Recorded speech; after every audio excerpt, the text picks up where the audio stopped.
नए स्वरूप ओमिक्रॉन को देखते हुए आपसे अपील है कि सतर्क रहें और पूर्ण टीकाकरण कराएं। 15 से 18 वर्ष के किशोरों और अन्य लोगों के टीकाकरण में भी मदद करें। सुरक्षित रहने के लिए कृपया 3 सरल उपायों का पालन अवश्य करें। मास्क पहनें, 2 गज की सुरक्षित दूरी बनाए रखें, हाथ और चेहरा साफ रखें। कोविड से संबंधित किसी भी जानकारी और मार्गदर्शन के लिए राष्ट्रीय हेल्पलाइन नंबर 01123978046 और 1075 पर संपर्क करें। और अब समाचार विस्तार से। राष्ट्रपति रामनाथ कोविंद ने राष्ट्रपति भवन में प्रधानमंत्री नरेंद्र मोदी की मौजूदगी में आरोग्य वनम का उद्घाटन किया। आरोग्य वनम में 200 से अधिक औषधीय पौधे लगाए गए हैं। इस मौके पर एक वृत्त चित्र का भी प्रस्तुतिकरण हुआ। सविता कोविंद का समारोह स्थल पर आगमन हो चुका है, जिनका विधिवत स्वागत किया माननीय प्रधानमंत्री श्री नरेंद्र मोदी ने। आज इस विशेष समारोह में भारत के माननीय राष्ट्रपति श्री रामनाथ कोविंद, माननीय प्रधानमंत्री श्री नरेंद्र मोदी की गरिमामयी उपस्थिति में आरोग्य वनम का विधिवत उद्घाटन करेंगे। कुछ ही समय के उपरांत इस अवसर को विशेष रूप से समर्पित पट्टिका का अनावरण किया जाएगा। 6.6 एकड़ में फैला यह आरोग्य वनम भारत की प्राकृतिक संपदा धरोहर के संरक्षण का एक प्रयास है, विधिवत जिसका उद्घाटन किया जा चुका है माननीय राष्ट्रपति श्री रामनाथ कोविंद द्वारा। राष्ट्र की प्रथम महिला श्रीमती सविता कोविंद उपस्थित, साथ में माननीय प्रधानमंत्री श्री नरेंद्र मोदी। लगभग 10 महीने में बनकर तैयार हुआ है ये आरोग्य वनम। ऑपरेशन गंगा के तहत युद्धग्रस्त देश यूक्रेन से भारतवंशियों की स्वदेश वापसी जारी है। प्रधानमंत्री नरेंद्र मोदी खुद स्थिति पर नजर रखे हुए हैं और विभिन्न पहलों के जरिए भारतवंशियों को सुरक्षित स्वदेश लाने के लिए कृत संकल्पित हैं। उन्होंने राष्ट्रपति रामनाथ कोविंद को भी सरकार के कदमों की जानकारी दी है। इस बीच भारतीय दूतावास ने सभी भारतीय नागरिकों और विद्यार्थियों को यथाशीघ्र यूक्रेन की राजधानी कीव को छोड़ने की सलाह दी है। 600 से अधिक भारतीय नागरिकों ने स्वदेश के लिए उड़ान भरी है। विदेश मंत्री डॉक्टर एस जयशंकर ने कहा कि यूक्रेन से सभी भारतीयों की सुरक्षित वापसी के लिए सरकार का प्रयास जारी है। विदेश मंत्री एस जयशंकर ने एक ट्वीट में कहा कि सभी भारतीयों की सुरक्षित वापसी होने तक हम शांति से नहीं बैठेंगे। आज सुबह 5 बजे करीब ऑपरेशन गंगा के तहत रोमानिया की राजधानी बुखारेस्ट से नई दिल्ली के लिए 9वीं फ्लाइट ने उड़ान भरी। विमान में 218 भारतीय सवार हैं। ऑपरेशन गंगा की 8वीं उड़ान आज 216 भारतीयों को लेकर बुडापेस्ट से नई दिल्ली के लिए रवाना हुई। उधर 182 भारतीय नागरिकों को लेकर ऑपरेशन गंगा की 7वीं उड़ान बुखारेस्ट से मुंबई पहुंच गई है। केंद्रीय मंत्री नारायण राणे ने छात्रों का हवाई अड्डे पर स्वागत किया। महाशिवरात्रि का त्यौहार आज राज्य भर में श्रद्धा और उल्लास के साथ मनाया गया। अनेक स्थानों पर शिव बारात का भी आयोजन हुआ, जिसमें भक्तों ने बड़ी संख्या में उपस्थित होकर बाबा भोलेनाथ के प्रति अपनी श्रद्धा प्रदर्शित की। रांची के पहाड़ी मंदिर परिसर में आयोजित शिव बारात में मुख्यमंत्री हेमंत सोरेन, पूर्व केंद्रीय मंत्री सुबोधकांत सहाय, सांसद संजय सेठ, पूर्व मंत्री सह विधायक सीपी सिंह समेत अनेक लोग शामिल हुए। महाशिवरात्रि को लेकर आज राज्य भर में दिन भर भक्ति की बयार बहती रही। देवघर बाबा मंदिर और दुमका के बासुकीनाथ धाम में शिव भक्तों का सैलाब उमड़ पड़ा। देवघर बाबा धाम में सुबह 3 बजे सरकारी पूजा के बाद 4:05 पर श्रद्धालुओं के जलार्पण के वास्ते बाबा बैद्यनाथ का पट खोल दिया गया। इस मौके पर श्रद्धालुओं का उत्साह देखते ही बना।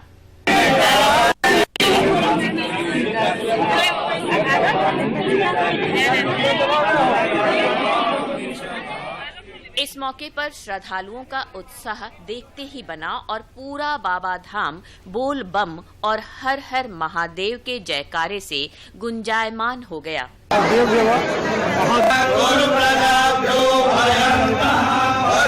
बाबा भोलेनाथ की पूजा करने और व्यवस्थाओं का जायजा लेने उपायुक्त मंजूनाथ भजंत्री भी मुस्तैद दिखे। पूर्वक जलार्पण चल रही है और क्यू कॉम्प्लेक्स, संस्कार मंदिर और यहाँ गर्भगृह।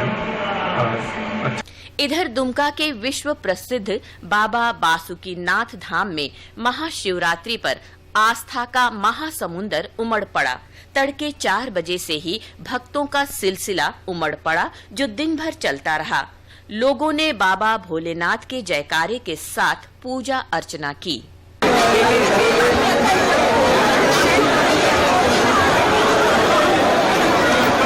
बाबा बासुकीनाथ कामना लिंग और फौजदारी बाबा के रूप में विख्यात हैं। ऐसी मान्यता है कि महाशिवरात्रि पर बासुकीनाथ धाम में नागेश ज्योतिर्लिंग के दरबार में हाजिरी लगाने से सभी मनोकामनाएं पूरी होती हैं। अपने सच्चे हृदय मन से महाशिवरात्रि का त्योहार करते हैं, बाबा उनकी इच्छा अवश्य पूर्ण करते हैं। समस्याएं आती हैं तो महागठबंधन करा करके अपनी समस्याओं का निदान तुरंत करवाया जाता है। बाबा की यह विशेष कृपा है। संताल परगना के अन्य शिवालयों में भी आज भक्तों की भारी भीड़ देखी गई। देवघर से मनीष दुबे और दुमका से आर.के. नीरद की रिपोर्ट।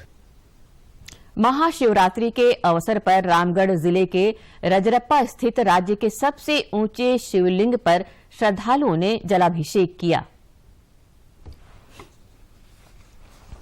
महाशिवरात्रि पर रामगढ़ में भी श्रद्धा और भक्ति के साथ भगवान शिव की आराधना की गई।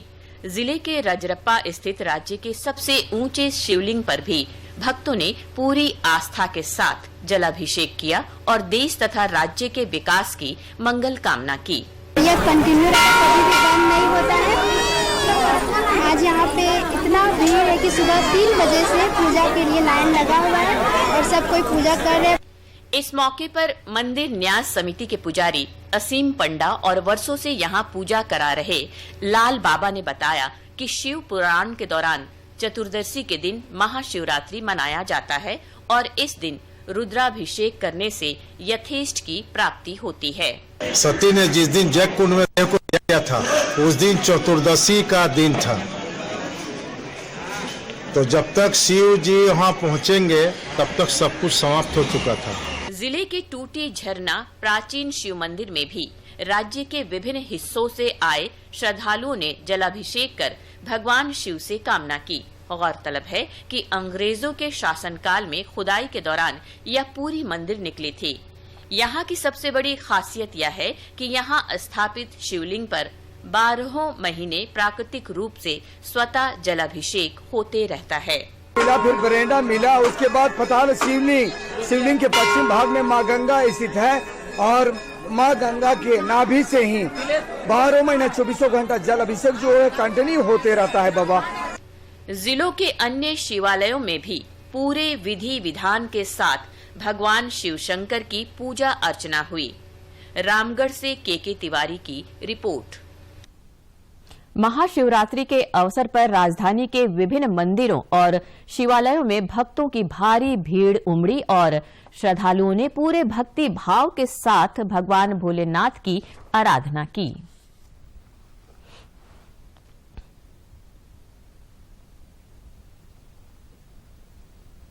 का महत्व है कि सत्य ही शिव है और शिव ही सुंदर है, तभी तो भगवान आशुतोष को सत्यम शिवम सुंदरम कहा जाता है। भगवान शिव की महिमा अपरंपार है। भोलेनाथ को प्रसन्न ही करने का भी महापर्व है शिवरात्रि, जिससे त्रयोदशी तिथि फाल्गुन मास कृष्ण पक्ष की तिथि को प्रत्येक वर्ष मनाया जाता है। महाशिव टीकाकरण अभियान और लोगों की जागरूकता से देश भर में कोरोना के दैनिक और सक्रिय मामलों में लगातार कमी हो रही है। पिछले 24 घंटे के दौरान देश में कोरोना के 6,915 नए मामलों की पुष्टि हुई, जबकि 16,864 लोगों ने कोविड को हराया। देश में अब तक कोरोना के 92,472 सक्रिय मामले शेष हैं। इधर झारखंड में कोरोना पर कड़ा पहरा लग चुका है और अब इसकी चाल मंद पड़ चुकी है। राज्य में पिछले 24 घंटे के दौरान सिर्फ 18 नए मामलों की पुष्टि हुई, जबकि कुल 81 लोगों ने इस महामारी से उबरकर जिंदगी की जंग जीती। अच्छी बात यह रही कि इस अवधि में राज्य के 20 जिलों में कोविड का एक भी मरीज नहीं मिला। रांची में सबसे अधिक 12 संक्रमित मिले, जबकि बोकारो, पूर्वी सिंहभूम और कोडरमा में 2-2 मरीज मिले। राज्य में सुधरते हालात का अंदाजा इस बात से लगाया जा सकता है कि अब प्रदेश भर में कुल 418 सक्रिय मामले शेष हैं।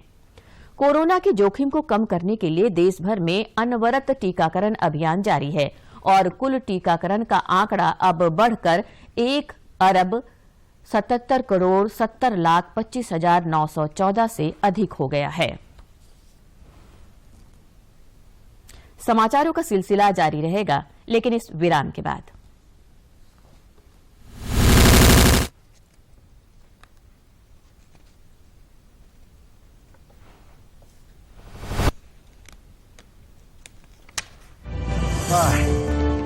सोचिए, अगर असल जिंदगी में ऐसी हालत हो तो कितनी मुश्किलें होती हैं, लेकिन शुक्र है बैंकिंग के लिए नहीं।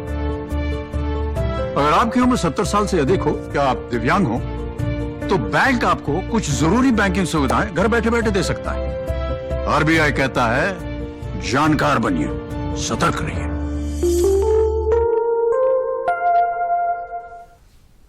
विराम के बाद खबरें झारखंड में फिर से आपका स्वागत है। रांची में 10 लाख इनामी माओवादी जोनल कमांडर समेत 2 नक्सलियों ने आज आईजी अभियान, एबी होमकर और एसटीएफ डीआईजी तथा सीआरपीएफ के अधिकारियों के समक्ष आत्मसमर्पण कर दिया। इन नक्सलियों के खिलाफ राज्य भर के विभिन्न थानों में सैकड़ों मामले दर्ज थे और पुलिस को इनकी लंबे समय से तलाश थी।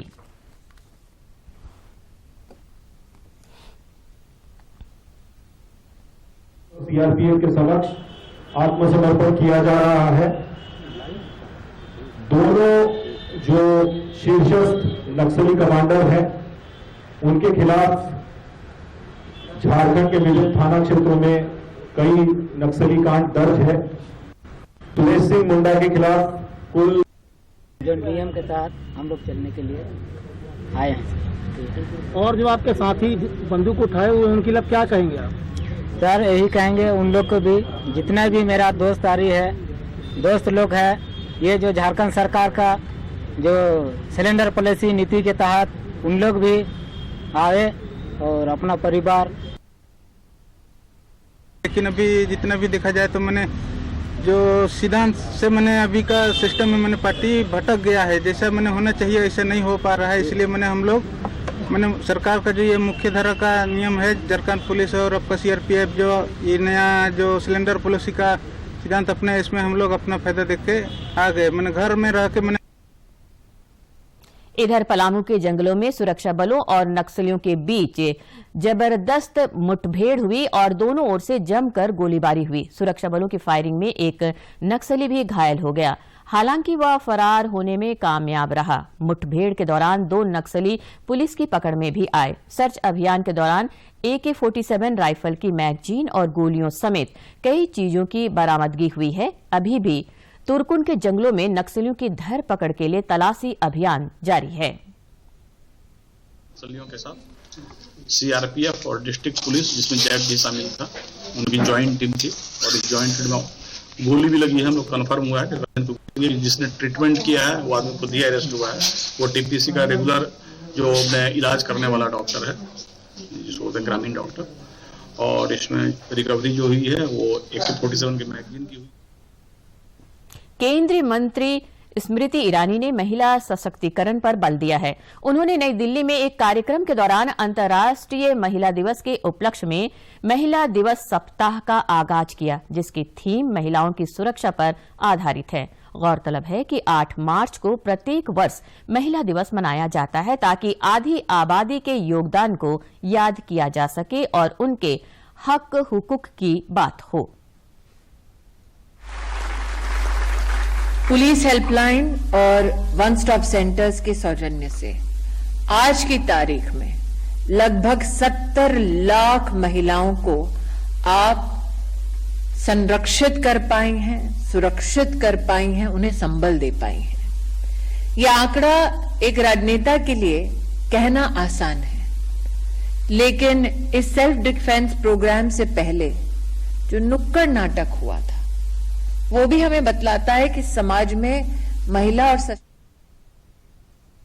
देश में खनन के क्षेत्र में प्रौद्योगिकी को लगातार बढ़ावा दिया जा रहा है ताकि खनन कार्य को सुरक्षित और सुविधाजनक बनाया जा सके। इस दिशा में IIT ISM धनबाद ने भी पहल की है। हमारे समाचार संपादक दिवाकर कुमार ने विशेषज्ञ से इस संबंध में बातचीत की। ये Sandvik mine automatic learning centre है। यहाँ पर एक तरीके से 3D मोड में यह दिखाया जाएगा कि किस तरीके से माइंस में जो है वो कोयले की निकासी की जाती है और किस तरह का माहौल होता है, वो विजुअलाइजेशन यहाँ पर किया जाएगा। प्रोफेसर साहब से जानते हैं कि इसके पीछे की मंशा क्या है। हमारा एक है कि माइनर्स को माइन के बाहर लाना, कि आप माइन के बाहर रहें और माइन को ऑपरेट करें। जो हमारा इंडियन माइन जो लेबर इंटेंसिव माइंस हुआ करता है, जहाँ पे एक्सीडेंट की केसेस रहती हैं, सुरक्षा का बहुत सा चूक होती है, उसको हम क्या करेंगे कि सारे माइनर्स हमारे बाहर रहेंगे, बाहर से माइन को ऑपरेट करेंगे, माइन पूरा सेफ, स्मार्ट और सस्टेनेबल माइनिंग होगा। ये कंसेप्ट हम लोग लेके आ रहे हैं और सैंडविक के लिए हम लोग बहुत थैंकफुल हैं। ये पूरा का पूरा प्रायोजन सैंडविक का है। सैंडविक वर्ल्ड लीडर है ऑटोमेशन टेक्नोलॉजी में, माइन ऑटोमेशन टेक्नोलॉजी में। तो ये पूरा Sandvik mine automation learning centre Sandvik का ही प्रायोजित सेटअप है और हमारे बच्चे इसमें बहुत नए नए चीजों को सीखेंगे और हमारे बच्चे सीख के उसमें अपने से सीखेंगे। और बच्चों के अलावा जो इंडस्ट्री के प्रोफेशनल्स हैं डिफरेंट पिरामिड में, लोअर लेवल के लेवल से लेके हाईएस्ट लेवल के जो पोजीशन के जो मैनेजर्स हैं, वो सारे यहाँ पे आके माइनिंग की नई नई तकनीकों को सीखेंगे और जाके अपने माइंस में इम्प्लीमेंट करेंगे। बेसिक ऑब्जेक्टिव उनका यही होगा कि आपके वर्क प्लेस को सेफ बनाना है, स्मार्टर बनाना है और फिर प्रॉफिटेबल बनाना है। एक हमेशा से एक इमेज रहा है कि अगर आप कोयले के क्षेत्र में जाएंगे या खादान में जाएंगे तो आप भी कोयले की तरह काला हो जाएंगे। और शायद ये जो डर है ना, ये हमारे यूथ पर भी आज के दिन में हावी होता जा रहा है। वैसे में लगता है कि ये जो ऑटोमेशन सेंटर बनाया जा रहा है शायद उस चीज को खत्म करने में साबित होगा। बिल्कुल बिल्कुल। अभी तो कंसेप्ट ही यही है कि आप जो माइनर हैं वो व्हाइट कॉलर जॉब करेंगे, माइनर ये ब्लैक कॉलर जॉब नहीं करेंगे और उसमें उनको इंस्ट्रूमेंट को ऑपरेट करेंगे और इंस्ट्रूमेंट सारा उनका काम करेगा। और इससे एक चीज और भी है, जो फियर है लोगों में कि जॉब का स्कार्सिटी होगा, जॉब घटेगा माइंस में, नहीं, जॉब बढ़ेगा माइंस में। एक समय था जब कंप्यूटर का जमाना आया था तो लोग बोले थे कंप्यूटर आने से कि जॉब की रिक्वायरमेंट घट जाएगी। उल्टा हुआ, कंप्यूटर आने से जॉब घटा नहीं, जॉब बढ़ा। ये चीज यहाँ पे भी होने वाला है। अभी जो लेबर इंटेंसिव माइंस हमारा है, सारा इक्विपमेंट इंटेंसिव माइंस होगा हमारा, लेकिन ये इक्विपमेंट को ऑपरेट कौन करेंगे? इक्विपमेंट को ऑपरेट हमारे माइनर्स करेंगे और वो व्हाइट कॉलर जॉब में करेंगे। ऑटोमेटेड इक्विपमेंट होगा लेकिन उसका कंट्रोल पूरा सरफेस से करेंगे। तो इसलिए ये कंसेप्ट में हम लोग आगे बढ़ रहे हैं और इसी कारण गवर्नमेंट ऑफ इंडिया ने हमें एक टेक्नोलॉजी इनोवेशन हब को लगाया भी हमारे यहाँ पे और उसी के तहत ये सब हम लोग कार्यक्रम कर रहे हैं। निश्चित तौर पर यह टेक्नोलॉजी जो हब बनाया जा रहा है, इसके जरिए युवाओं में जो माइनिंग के प्रति एक रुझान है वो भी बढ़ेगा। अपने सहयोगी अजय के साथ मैं दिवाकर कुमार, दूरदर्शन समाचार, IIT ISM धनबाद। राज्य भर में मौसम के मिजाज में उतार चढ़ाव जारी है। पिछले 24 घंटे के दौरान छिटपुट बारिश को अगर छोड़ दिया जाए तो मौसम शुष्क ही रहा। साहिबगंज में न्यूनतम तापमान 12.2 डिग्री सेल्सियस रिकॉर्ड किया गया। आज राज्य के कुछ इलाकों में आंधी के साथ वज्रपात की आशंका जताई गई है। 3-4 दिनों के बाद अधिकतम तापमान में धीरे धीरे इजाफा होगा। और अब कुछ खबर राज्य के विभिन्न जिलों से।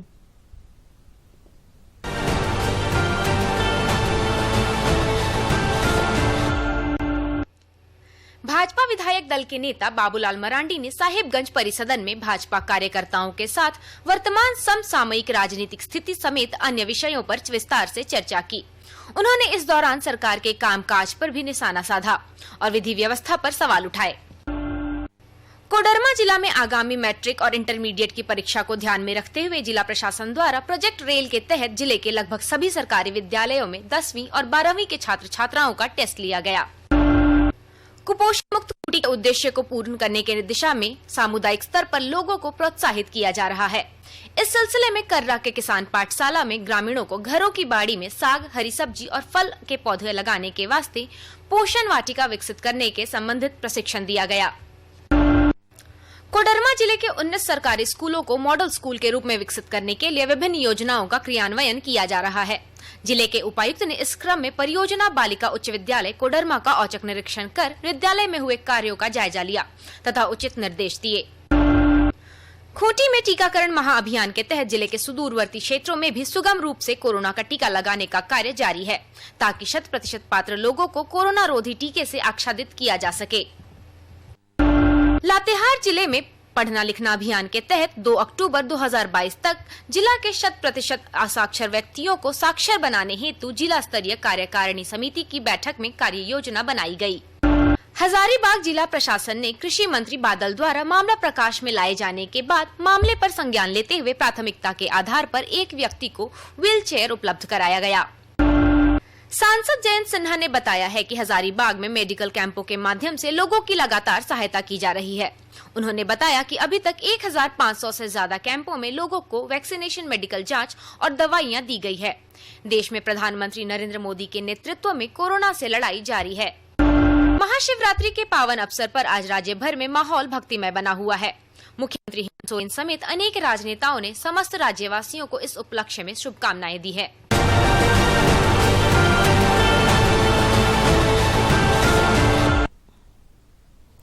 रांची में मुख्य निर्वाचन पदाधिकारी के रवि कुमार ने वीडियो प्रोडक्शन और कला के क्षेत्र से जुड़े लोगों से मुलाकात की। इस दौरान राष्ट्रीय मतदाता जागरूकता प्रतियोगिता के संबंध में जानकारी साझा करते हुए उन्होंने बताया कि यह प्रतियोगिता 5 श्रेणियों में आयोजित की जा रही है, जिसके लिए 15 मार्च अंतिम तिथि है। उन्होंने झारखंड के ज्यादा से ज्यादा लोगों से प्रतियोगिता में शामिल होने की अपील करते हुए बताया कि प्रतिभागियों के पास 2000 से लेकर 2 लाख रुपए तक का इनाम जीतने का सुनहरा अवसर है। इस प्रतियोगिता में सभी आयु वर्ग के व्यक्ति भाग ले सकते हैं। पूर्व विधायक शिवा महतो का निधन हो गया है। मुख्यमंत्री हेमंत सोरेन समेत अनेक राजनेताओं ने उनके निधन पर शोक व्यक्त करते हुए इसे बड़ी अपूर्णीय क्षति बताया है। शिवा महतो झारखंड आंदोलनकारियों में से एक थे और वे 3 बार डुमरी से विधायक भी रहे। रांची के बुढ़मू प्रखंड में महिलाओं का एक समूह इन दिनों जैविक खाद का निर्माण कर रहा है। इससे न सिर्फ उनके अपने खेतों में उत्पादन बढ़ा है, बल्कि उन्हें अतिरिक्त आमदनी का एक जरिया भी मिल गया है। रांची जिले का बुढ़मू प्रखंड इन दिनों जैविक खेती की तरफ तेजी से आगे बढ़ रहा है। प्रखंड की समूह से जुड़ी महिलाओं ने तो जैविक खाद के निर्माण को अपने स्वरोजगार का जरिया बना लिया है। आज ये स्वनिर्मित जैविक खादों और कीटनाशकों का प्रयोग कर अपने खेतों की उपज बढ़ा ही रही हैं, साथ ही प्रखंड के दूसरे किसानों को भी उपलब्ध करा रही हैं, जिससे इन्हें अच्छी खासी अतिरिक्त आमदनी हो रही है। जमीन का भी इसमें उपज में बढ़ गया है और मिट्टी भी ढीला हो जाता है जैविक खाद डालने से। महिलाएं बताती हैं कि जैविक खाद और कीटनाशक के निर्माण में गोमल, गोमूत्र, मिट्टी और 5 प्रकार के पत्तों का इस्तेमाल किया जाता है। इसके प्रयोग से खेतों की उर्वरा शक्ति तो बढ़ती ही है, फसलों पर कोई हानिकारक प्रभाव भी नहीं होता है। ब्रह्मास्त्र बनाने के लिए हम लोग को 1 एकड़ के लिए अगर हम लोग बना रहे हैं तो 5 लीटर गाय मूत्र का व्यवस्था होना चाहिए, 2 केजी गोबर, 2 केजी पत्ता होना चाहिए, 5 तरह का नीम पत्ता, करंज पत्ता, शरीफा पत्ता, धौथरा पत्ता और थेथर पत्ता। जेएसएलपीएस की क्षेत्रीय समन्वयक बताती हैं कि जैविक खादों के निर्माण के लिए इन महिलाओं को बाकायदा प्रशिक्षण दिया गया है। उन्होंने कहा कि इन महिलाओं से प्रेरणा लेकर आज इलाके के दूसरे किसान भी जैविक खेती की ओर अग्रसर हैं। जैविक खाद और दवा डाल रही है तो इनका खेत भी सही हो रहा है और उत्पादन भी अच्छा हो रहा है और साथ में किसान लोग भी इनको देख करके मोबिलाइज हो रहे हैं और वो लोग भी अपने खेत में जैविक खाद और दवा डाल रहे हैं। कृषि के साथ साथ उससे जुड़े उद्यमों को अपनाकर दोहरा लाभ कमाया जा सकता है। इन महिलाओं ने किसानों को अपनी आमदनी बढ़ाने का एक बेहतरीन नजरिया दिया है, जो काबिले तारीफ है। रांची से अवधेश गौतम की रिपोर्ट। रांची जिले के ठाकुरगांव स्थित ईटहे गांव की महिलाएं दोना और पत्तल बनाकर अपनी जिंदगी संवार रही हैं। महिलाओं द्वारा तैयार किए गए पत्तल की डिमांड शादी, ब्याह और अन्य समारोह में काफी अधिक है। रांची जिले के ठाकुरगांव स्थित इटेहे ग्राम निवासी रीता कुजूर ने जागरूकता का परिचय देते हुए स्वरोजगार के क्षेत्र में अपनी एक पहचान बनाई है। महिला समूह से जुड़कर रीता कुजूर ने दोना पत्तल बनाने की मशीन खरीदी है और इसी के जरिए वे आर्थिक सशक्तिकरण की राह पर चल पड़ी हैं। हम अभी दोना पत्तल का मशीन खरीदे हैं और अभी हम उसी के साथ में गिलास भी रखते हैं और इसमें हमको महिला ग्रुप में जुड़ के हमको बहुत सारा हमेशा बार बार हम जब चाहते हैं तब हमको सपोर्ट पैसा ही करता है। माइकल किस्पुट्टा अपनी पत्नी रीता कुजूर को एक सफल उद्यमी बनते देख फूले नहीं समा रहे हैं। उन्हें इस बात की बेहद खुशी है कि पति पत्नी के सामूहिक प्रयास से घर की माली हालत में काफी सुधार हुई है।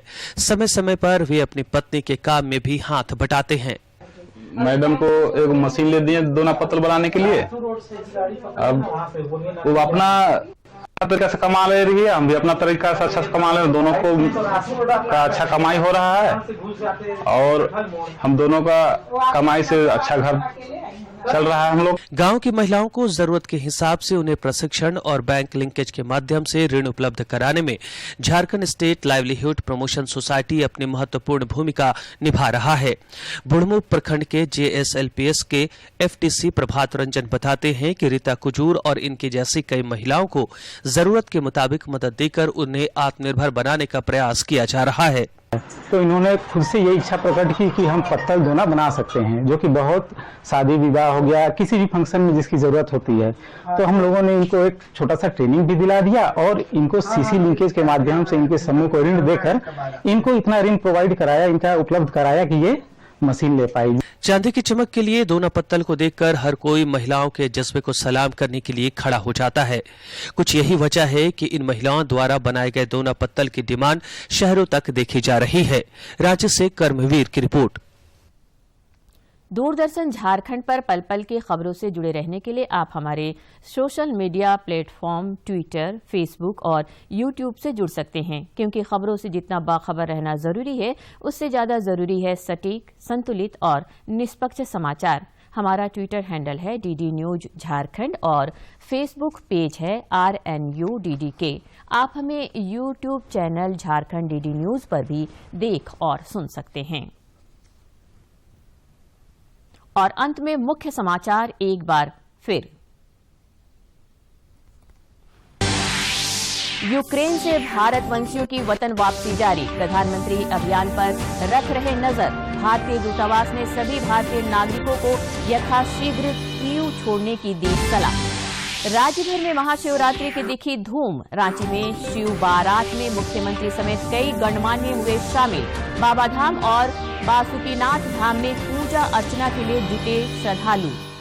रांची में 10 लाख इनामी सुरेश मंडल समेत 2 नक्सलियों ने किया आत्मसमर्पण। पलामू के जंगलों में सुरक्षा बलों के साथ उग्रवादियों की मुठभेड़, 2 गिरफ्तार, घायल नक्सली फरार।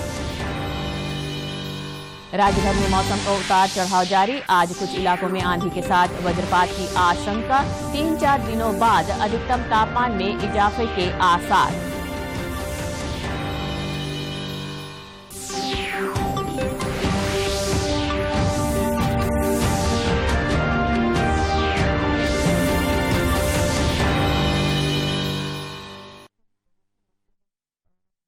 जल्दी करो यार, प्लीज जल्दी। दूसरा कोई मैच है क्या? ऐसा ही कुछ है यार, बैंक जाना है दादाजी को लेके। हाँ यार, उम्र होने पर कभी कभी मदद तो लगती है, पर बैंकिंग में नहीं। वैसे भी RBI कहता है सीनियर सिटीजन सबसे पहले। अगर आप 70 साल से ऊपर हैं और आप बैंक नहीं जा सकते तो बैंक आएगा आपके पास जरूरी सेवाएं लेकर, वो भी वाजिब दरों पर। सीनियर सबसे पहले। RBI कहता है जानकार बनिए, सतर्क रहिए।